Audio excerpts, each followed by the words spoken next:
اعوذ باللہ من الشیطان الرجیم بسم اللہ الرحمن الرحیم اللہم صلی علی محمد و آل محمد۔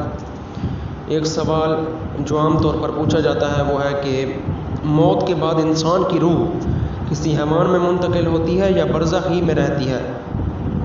اس کا جواب اس طرح سے ہے کہ موت کے بعد انسان کا انجام ان مسائل میں سے ہے جس نے ہمیشہ انسان کے ذہن کو مشغول کر دیا ہے، اور وہ اس سوال کا اطمینان بخش اور استدلالی جواب تلاش کرنے کی کوشش میں لگا ہوا ہے۔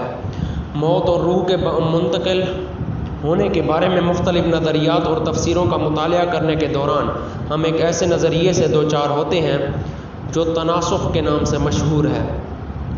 اس نظریہ کے مطابق روح بدن سے جدا ہو جانے کے بعد کسی ایسے دوسرے بدن میں منتقل ہوتی ہے جو اس انسان کے مزاج اور فطرت کے متناسب ہو۔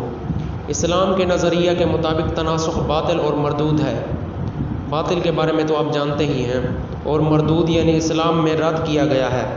مرنے کے بعد انسان کے بارے میں قابل بیان ہے کہ حقیقت میں انسان 2 مرتبہ مرنے اور 2 مرتبہ زندہ ہونے کا تجربہ کرتا ہے۔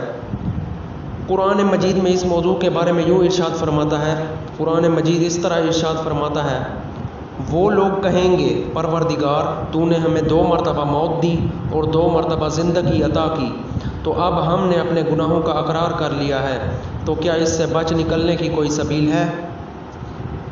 بعض مفسرین نے کہا ہے کہ 2 مرتبہ موت اور 2 مرتبہ زندگی سے مراد دنیا کی موت اور برزخ کی زندگی، اور برزخ کی موت اور حساب کے لیے قیامت میں زندہ ہونا ہے۔